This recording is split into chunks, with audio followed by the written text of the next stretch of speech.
Hey, it's Michael Raso, Film Photography Project, and today we're going to be developing 2 rolls of color film using the FPP ECN-2 C-41 development kit. That includes developer, bleach, fixer. The chemistry is already mixed. There is a video online of how to mix this chemistry, but today we're actually going to be doing the development process. Follow along your instructions, but this is kind of the visual of those instructions. Step 1, heat up your chemistry. In order to heat up your photochemistry, I use a rectangular bucket. Start filling it up with water. I'm using the FPP heat helper, which is an immersion heater for sous vide cooking. Clamp it onto the bucket, like so, just like that. I put my photochemistry in the bucket, developer, bleach, fixer, all there nicey nice. Got to watch your power cable, of course. You put your water on. Okay, Fahrenheit, yes. It's already at 110. So the degrees in the instructions are 106 degrees. Now I'm heating the water up to 110 degrees because once the water is 110 degrees, my chemistry has to, in its container, get up to 106. Have on hand also a thermometer. Having your photochemistry the right temperature is your key to having good color film. If the temperature is not correct, your color is going to be off. You will notice a difference in your negatives and when you scan your film. So, great. While this is heating up, I'm going to go put my film in the darkroom onto my reels and into my tank. We'll be right back. Okay, I loaded my film into the tank. Once your film is loaded in the tank, then you could work in light. My photochemistry has been heating up. The water outside of the photochemistry is 110 degrees as per the heat helper. So let's see what our internal chemistry is. Chemistry temperature is very important. Here we go. Here's our developer. Take our thermometer, put it in there. Let's So we're looking for 106 degrees. We're pretty close. We're going to put our photochemistry back into the hot water. Also, we have our developer, bleach, and fixer. Developer, bleach, and fixer. That is the order. There is no other order. If there's another order, then you'll ruin your film. Also, you'd never want to get your bleach or your fixer into your developer. You don't want to cross-contaminate any of this chemistry. Once you do this a few times, you will be an expert. Right now, let's pre-wash our film. You may be saying, well, how are we going to pre-wash our film? Or, hey, I didn't know that we had to pre-wash our film. Yes, we do. By pre-washing the film, we will get all the dyes off of the film because film, especially this film, this is a Harman Phoenix 200 film. By the way, this 2-reel tank takes approximately 600 milliliters. Yeah, I use the swizzle stick to agitate the film. I usually do 3 rinses of my film. Also, you will notice, now let's see if there's any dye. Oh! Notice I took the water from our heated water. That's because I keep all of the water used for the rinsing of the film the same temperature. I like to keep everything consistent. As you can see, I'm actually borrowing water from our bucket and using that for our rinse. That's why I recommend the rectangular bucket. Because the water in the bucket is essential for all of our processes. Now, once I start stealing water from the bucket, I will have to replenish it. Whoa! Now, what if you didn't pre-wash your film? Well, don't. We pre-wash your film. The dyes will not harm or affect your photochemistry. I usually pre-wet the film until it is no longer dyed.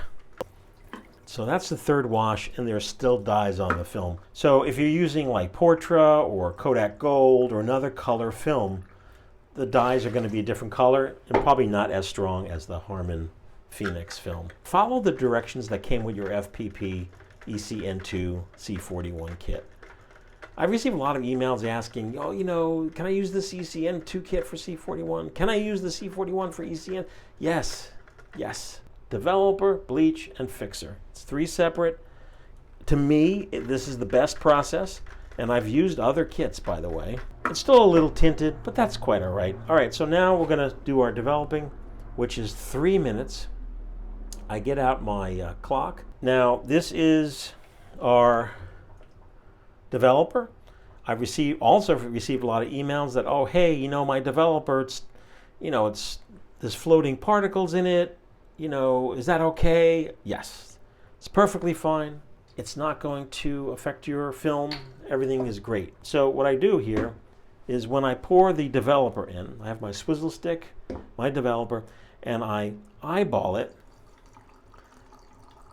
I don't measure it. I use my eyeballs, and I just load it up till I just see the chemistry just coming to the top of the opening.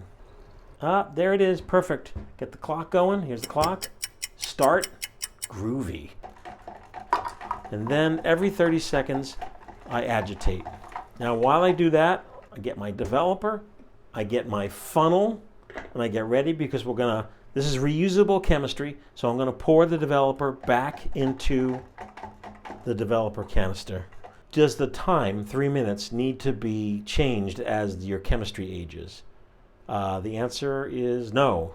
I also take a Sharpie, and on my canister, 1, 2. That's how many rolls I'm doing today, to keep track of how many rolls. So this kit is good for 10 to 15 rolls.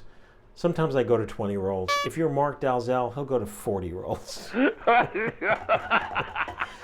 When you get to 3 minutes, don't panic, don't sweat. Just do what you got to do.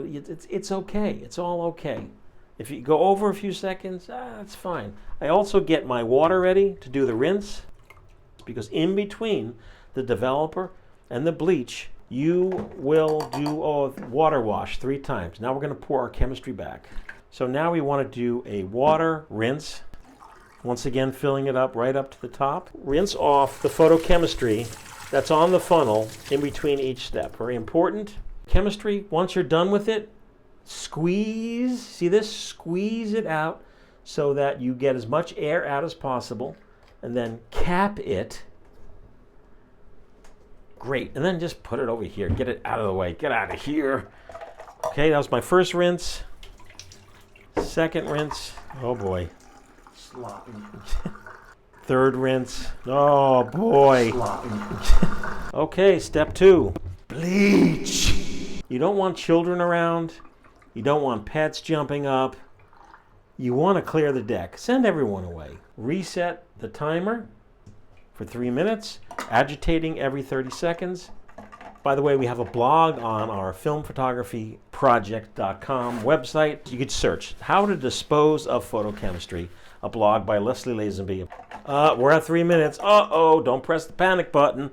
You want to rinse off your swizzle stick because you don't want to cross-contaminate things. And we're going to pour our bleach back into its container. Now, this bleach was yellow, by the way, just so you don't think like everything. Oh my God, everything's yellow. Now we do our rinse. Whoa. Rinse 3 times. Oh my God. I'm going to take this funnel out. I'm going to clean it because you do not want bleach, photochemistry to mingle. And we're going to, same thing, we're going to take this photochemistry, squeeze out any extra air. Tighten that, great. Put this away, great.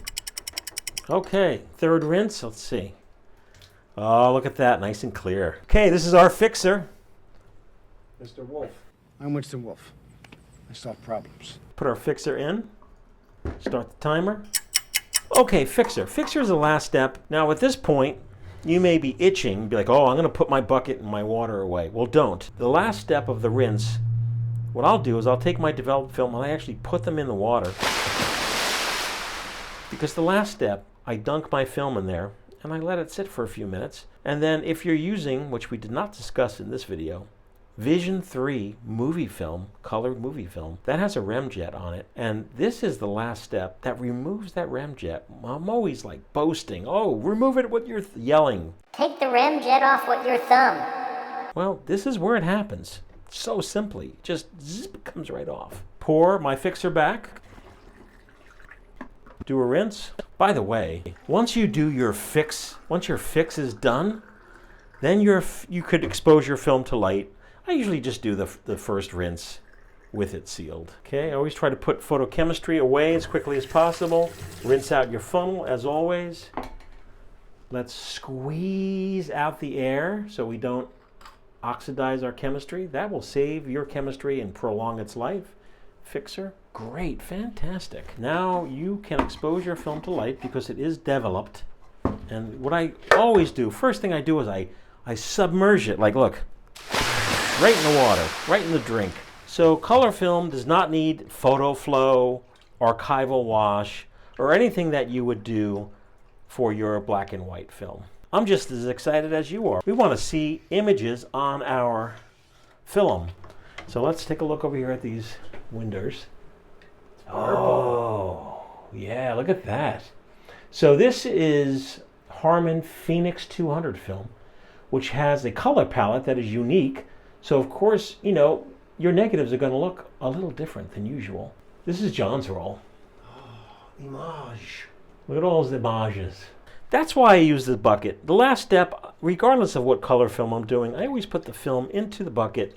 And I usually let it sit for like 5 minutes. First thing I usually do is take it between my fingers, just to get all of the excess agua off of it. And I'm going to put the film onto these clips. And now you will scan, if you're using a lomography smartphone scanner, available at the filmphotographystore.com, the negative supply film scanner to use your digital SLR camera, or your flatbed Epson V800 or V700. John is so anxious that his negatives are still wet, and he's scanning them with... I'm trying to. I need a solid weight. What are you using, the Film Lab app? I'm using Abe Vettig's Film Lab. Yes, in the corner of your screen, that is a fax machine over there. Look at that monitor. Oh, there is also a 2002 It's a gateway. server. Hi everybody. Please do leave comments down below. Here are some images from these rolls. Comments down below to me, Michael at filmphotographyproject.com. Hey, the truck man! I hope everyone has a great time. I hope that this video was helpful. Thanks so much. I'm here to help. If my help's not appreciated, lots of luck, gentlemen.